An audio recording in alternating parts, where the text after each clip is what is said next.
Nah, ini adalah nilai-nilai puasa yang akhirnya puasa tidak lagi menjadi melangit kita meninggalkan bumi, justru meneguhkan peran kita di bumi sebagai manusia, sebagai khalifah untuk diri kita sendiri, dan sekaligus juga menjadi khalifah Allah, wakil Allah di muka bumi ini, yaitu untuk mensejahterakan bumi ini melalui Islam yang rahmatan lil alamin.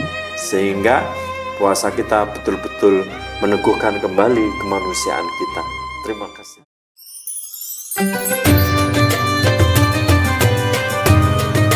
Assalamualaikum warahmatullahi wabarakatuh. Para penonton setia media Pimpinan Daerah Muhammadiyah Kota Salatiga, selamat datang di program terbaru dari media Pimpinan Daerah Muhammadiyah Kota Salatiga bertema Ramadan Berkemajuan, edisi Ramadan tahun 1447 Hijriah tahun 2026.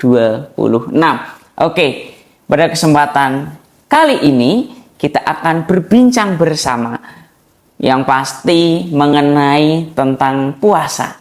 Oke, untuk video yang pertama kali ini kita akan bersama pemateri yang sangat luar biasa, yang pastinya sudah dikenal oleh seluruh pecinta media Pimpinan Daerah Muhammadiyah Kota Salatiga dan juga Jawa Tengah.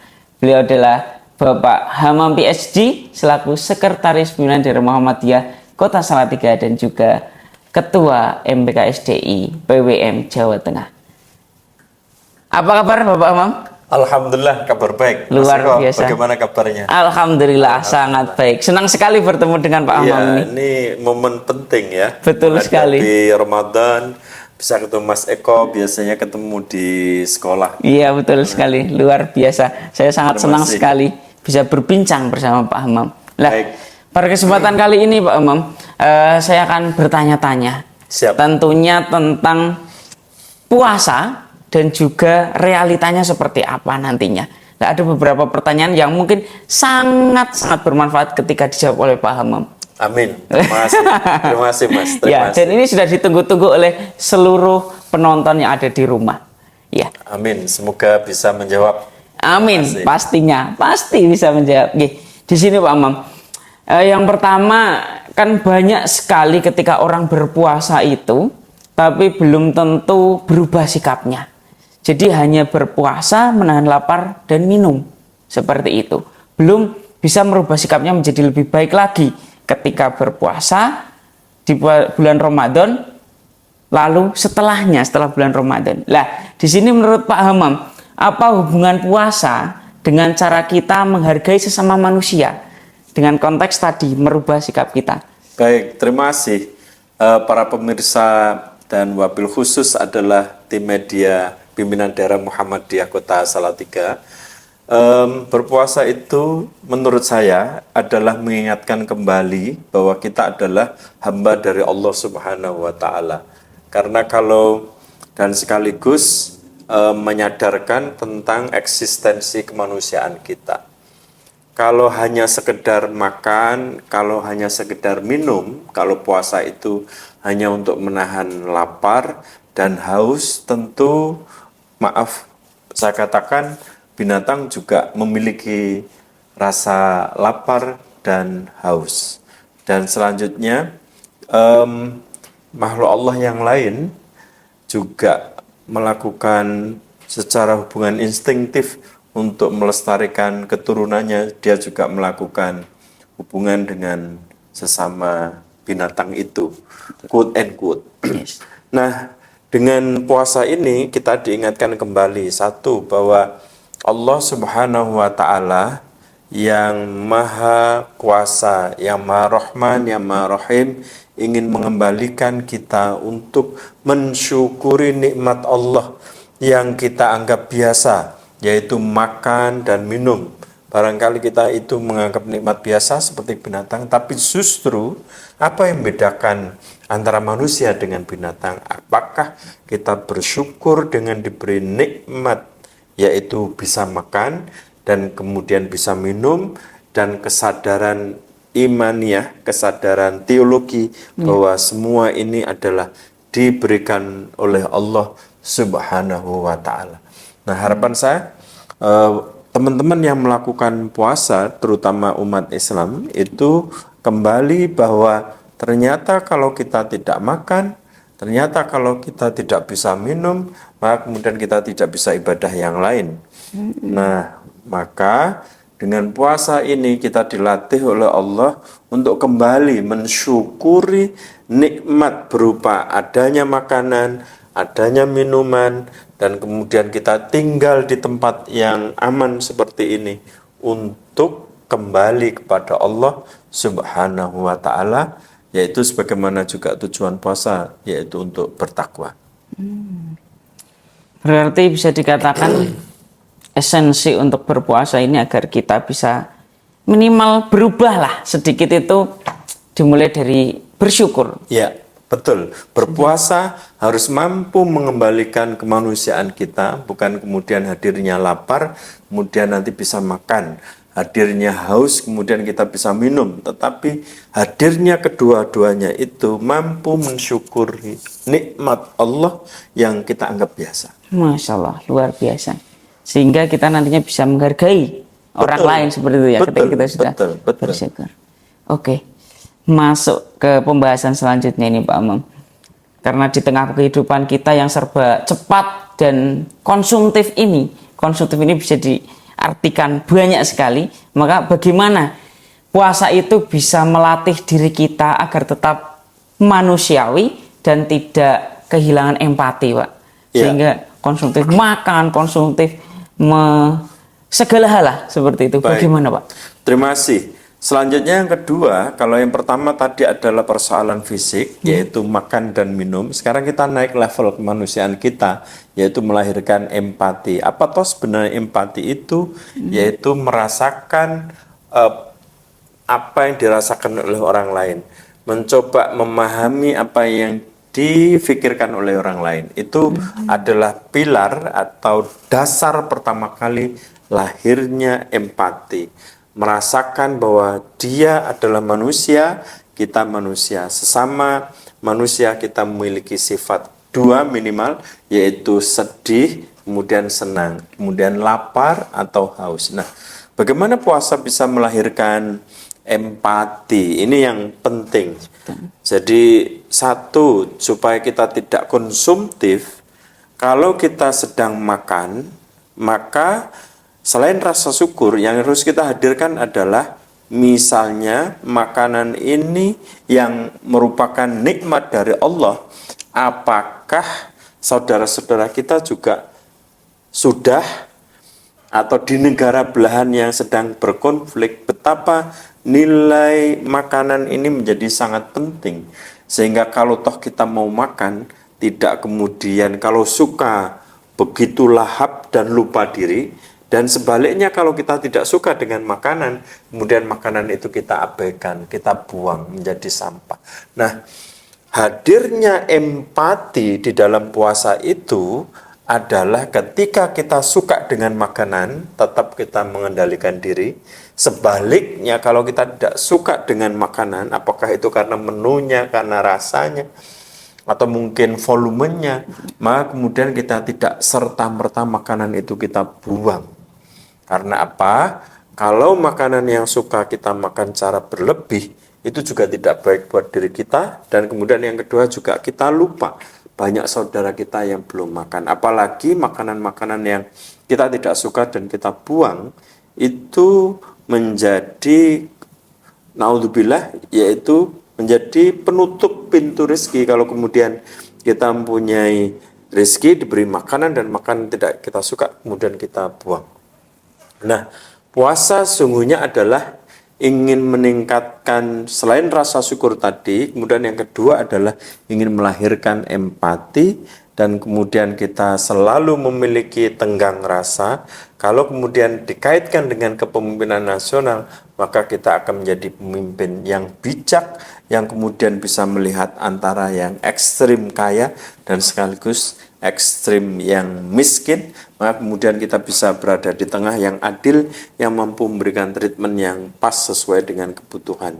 Nah, puasa saya kira menghadirkan empati kembali untuk menjadi pribadi yang hanif, yang peka terhadap sesama saudaranya.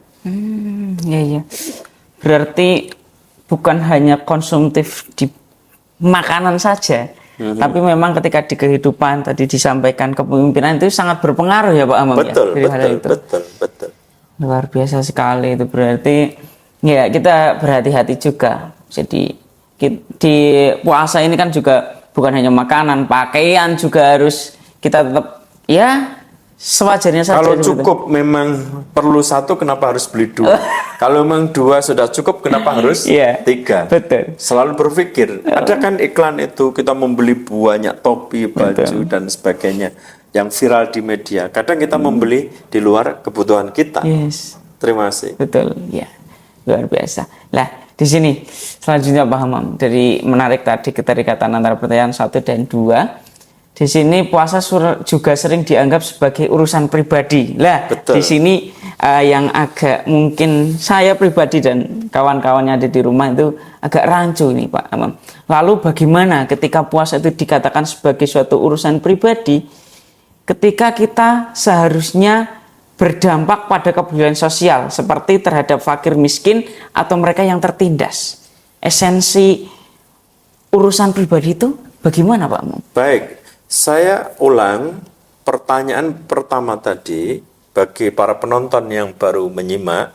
Jadi sesungguhnya puasa adalah satu, akan menumbuhkan rasa syukur kita kepada Allah Subhanahu wa Ta'ala, di mana yang tadi kita bisa menganggap makan itu biasa, minum itu biasa, maka hadirnya Ramadan, hadirnya puasa itu mengingatkan betapa nikmatnya kalau kita makan di saat lapar, dan betapa nikmatnya di saat kita minum sedang haus. Itu yang pertama. Kemudian yang kedua, puasa juga melahirkan empati, di mana kita tidak boleh konsumtif di dalam membelanjakan harta atau menggunakan sesuatu secara berlebihan. Nah, sekarang yang ketiga ini menarik. Kalau persoalan yang pertama itu mungkin masih bersifat pribadi karena hablum minallah.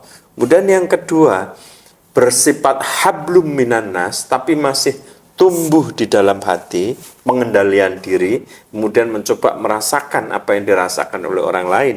Tetapi pada level pertanyaan yang ketiga ini mampu mendorong kita, yang sering saya sebut teorinya James Clear, yang kalau empati itu masih in motion, tapi kalau sudah peduli kepada sesama, kepada orang miskin, orang tidak mampu, kemudian puasa mampu melahirkan dorongan untuk berbuat baik, berbagi, maka sungguhnya kita telah in action, mengamalkan puasa dalam tindakan. Jadi puasa yang sungguhnya kita mampu untuk semua kita akumulasi menjadi milik pribadi, kemudian kita berempati karena ada orang lain yang lapar, ada orang lain yang butuh, maka sebagian makanan yang kita punya, sebagian rezeki yang kita miliki, uang yang kita miliki, maka kita berikan. Lalu bagaimana Pak kalau kita tidak punya uang, makanan, kita pada posisi yang tidak mampu? Apakah juga saya bisa berkontribusi kepada orang lain? Bisa. Dua paling tidak. Pertama adalah kita bisa menahan diri untuk tidak berbuat keburukan. Itu sudah menjadi bagian sedekah dari kita. Karena sedekah itu adalah kebaikan yang tidak hanya bersifat materi, tapi juga kebaikan yang imateri. Menahan diri di rumah, kemudian tetap tidak melakukan hal-hal yang merugikan orang lain, itu sudah bagian dari sedekah. Kemudian yang kedua adalah kita mendoakan saudara-saudara kita, mendoakan diri kita, keluarga kita, supaya dia mendapatkan rahmat, ampunan, apalagi di bulan Ramadan, itu juga bagian dari peduli kepada sesama.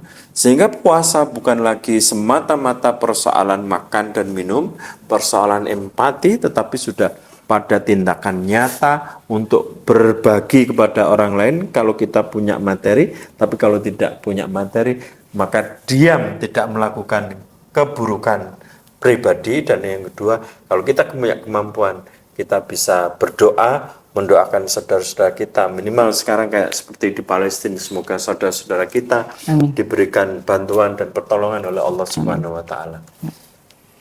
Berarti itu paling sederhana yang kita bisa mendoakan orang lain itu sudah sangat bermanfaat sekali ya Pak Imam.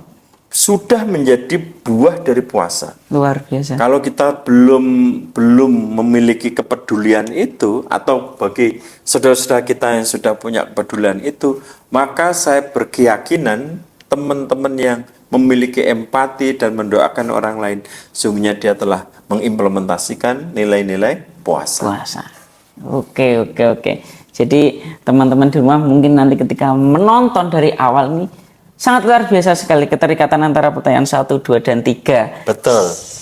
Selalu nyambung Ya. satu tingkat ke tingkat yang lainnya. Jadi menunjukkan kadar dan kualitas kemanusiaan kita. Oh yes. Oke, Pak Imam. Di sini kita tidak memungkiri bahwa di puasa kali ini sangat ada tekanan atau ada yang namanya era media sosial. Baik. Yang membuat kita susah mengendalikan ketika ada medsos ini, Pak Imam. Ya. Lah, terus kita juga lihat komentar-komentar di suatu postingan itu yang sangat membahayakan sekali ketika kita termakan dengan itu. Lah, bagaimana nilai puasa bisa menjaga martabat manusia di ruang digital ini, Pak Imam, agar puasanya tetap terjaga? Baik.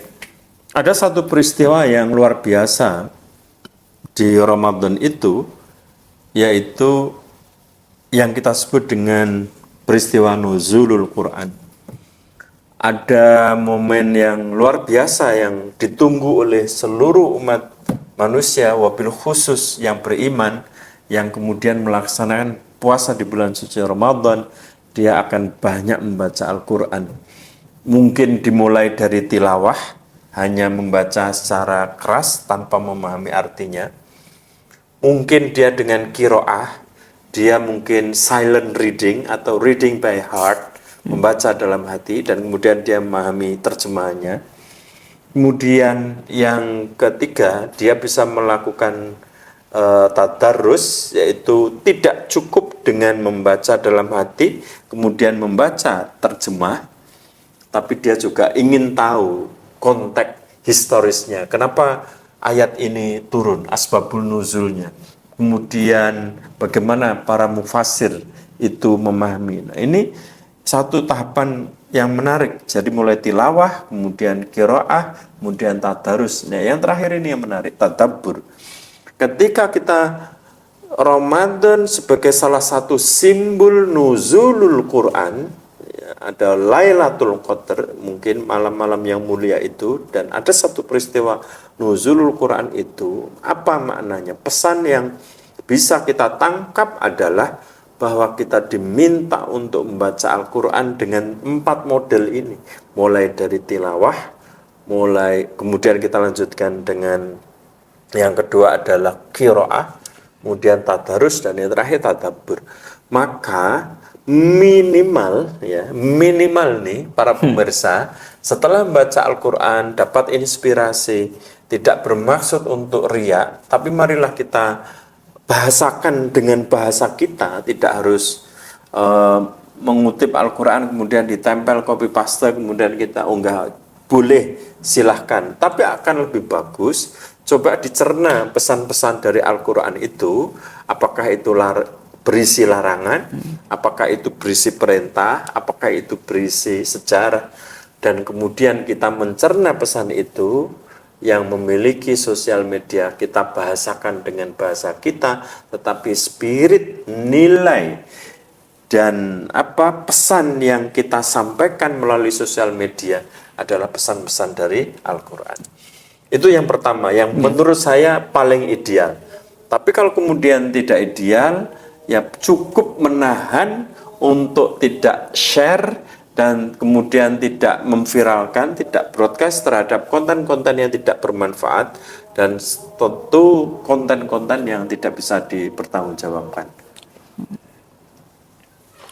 Jadi ketika kita mensyiarkan hal kebaikan untuk menutupi ya konten-konten yang kurang bermanfaat itu, terutama di bulan Ramadan itu sangat berpengaruh agar kita tidak terbawa oleh arus yang orang-orang berkomentar yang kurang positif seperti ya Pak Hamam ya.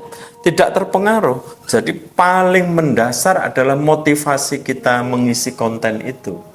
Kalau Anda mengunggah sebuah pesan di dalam sosial media dan itu adalah hasil bacaan terhadap kitab suci, mungkin hadis, mungkin peristiwa Ramadan, maka menurut saya itu sudah bagus. Dan apapun komentar, kemudian kita kembali ke niatan awal. Saya mengunggah pesan-pesan ini adalah karena saya ingin amar ma'ruf. Saya mengunggah foto-foto yang indah ini bukan untuk sombong, tapi karena saya ingin menunjukkan rasa syukur saya atas nikmat Allah. Fa'amma binikmati rabbika wahadis, dan kita menggunakan media sosial sebagai sarana untuk berbagi kenikmatan yang kita terima. Oke, jadi ini nanti kita bisa semakin yakin untuk meng-share kebaikan di media sosial seperti itu ya Pak. Harus. Luar biasa. Lah di sini Pak Hamam, pertanyaan yang mungkin ada di benak penonton semua dan saya nih, apa tanda paling sederhana bahwa puasa seseorang itu benar-benar sangat berpengaruh pada akhlak dan martabat kemanusiaannya itu? Oke, bahwa ini yang bikin pertanyaan ini bagus. Jadi sangat dalam dan koheren bahasa saya di dalam ilmu linguistik itu, runtut dan dalam. Pertama, karena pernah enggak binatang itu setelah Anda kasih makan terus kemudian binatang itu mengucapkan terima kasih? Enggak pernah. Karena dia enggak bisa ngomong. Ya. Maka sebagai manusia, karena kita diberikan oleh Allah, diingatkan kembali yang tadinya refleks waktunya makan-makan, yang tadinya refleks waktunya minum, haus kita kemudian minum, dan mungkin kita lupa, atau mungkin kita cukup baca bismillah. Tetapi kita lupa mendalami, menghayati di saat mengunyah makanan, minum itu, kemudian ingat kepada Allah, bahwa betapa nikmat yang saya anggap biasa ini kemudian diingatkan kembali, betul-betul Allah mengingatkan nikmat, yaitu indahnya makan, nikmatnya minum, indahnya air yang kemudian menyegarkan badan kita, dan itu mengembalikan ingat kepada Allah sehingga kita bisa berterima kasih. Apa yang mau saya sampaikan? Ramadan dengan banyak ritual yang kita alami, mulai dari menahan makan, menahan minum, mohon maaf yang sudah berkeluarga, hubungan suami istri, tentu harus mengembalikan kembali esensi kita bahwa kita diciptakan oleh Allah, diberikan makan dan minum bukan untuk mengeksploitasi hedonis kesenangan kita, tapi ingin mengembalikan bahwa kita ini hamba Allah dan kemudian kita beribadah kepada Allah, taat kepada Allah dan bersyukur. Dalam prakteknya, mari kita amalkan. Kalau kita diberikan sesuatu meskipun kita anggap biasa dari orang lain, maka kemudian kita mengucapkan terima kasih. Alhamdulillah. Nah, itu dengan satu kata itu, maka di bawahnya akan dapat semua. Di situ kita akan kelihatan bahwa kita berempati kepada orang lain. Belum tentu orang yang berbagi kepada kita dia dalam keadaan berlebih, tapi karena dia ingin bersyukur kepada Allah, berbagi kepada orang lain meskipun itu kecil. Yang kedua, itu menunjukkan bahwa dia sudah peduli berbagi kepada orang lain. Yang ketiga, maka dia juga akan bijak di dalam sosial media. Nah, ini adalah nilai-nilai puasa yang akhirnya puasa tidak lagi menjadi melangit kita meninggalkan bumi, justru meneguhkan peran kita di bumi sebagai manusia, sebagai khalifah untuk diri kita sendiri, dan sekaligus juga menjadi khalifah Allah, wakil Allah di muka bumi ini, yaitu untuk mensejahterakan bumi ini, melalui Islam yang rahmatan lil alamin. Sehingga puasa kita betul-betul meneguhkan kembali kemanusiaan kita. Terima kasih. Oke, siap. Terima kasih sekali Pak Hamam, sangat tercerahkan sekali. Amin, amin. Luar biasa, dari pertanyaan yang sederhana tapi ini sangat luar biasa jawabannya. Pertanyaan sederhana dan juga ketika kita dalami, saya rasa mudah dilakukan tapi esensinya sangat dalam Pak Hamam ini. Betul. Luar biasa. Oke, terima kasih sekali Pak Hamam untuk kesempatannya. Pada kesempatan kali ini akan kami ulik pertanyaan dari pemirsa pecinta PDM Salatiga dan nanti akan dijawab oleh mungkin ada Pak Hamam lagi. Kita tunggu ke depannya. Terima kasih sekali Pak Hamam untuk kesempatan kali ini. Luar biasa. Kita sambut Ramadan dengan penuh sukacita. Luar biasa. Oke, pemirsa yang ada di rumah, jangan lupa tonton terus video dari PDM Kota Salatiga melalui media IG, YouTube, dan TikTok, bahkan juga ada Facebook. Dan jangan lupa kita enaknya sambil ngopi kopimu ya. Orang-orang pemirsa yang ada di rumah bisa membeli kopimu ini di nomor yang ada di layar kaca ini. Dan juga ketika ingin berbagi di bulan Ramadan, jika berbagi kurbanmu langsung ke Lazismu kota masing-masing, terutama kalau di Kota Salatiga, Lazismu Kota Salatiga. Terima kasih dari saya Eko selaku MC pada acara hari ini. Mohon maaf ketika ada kesalahan. Wassalamualaikum warahmatullahi wabarakatuh. Waalaikumsalam warahmatullahi wabarakatuh.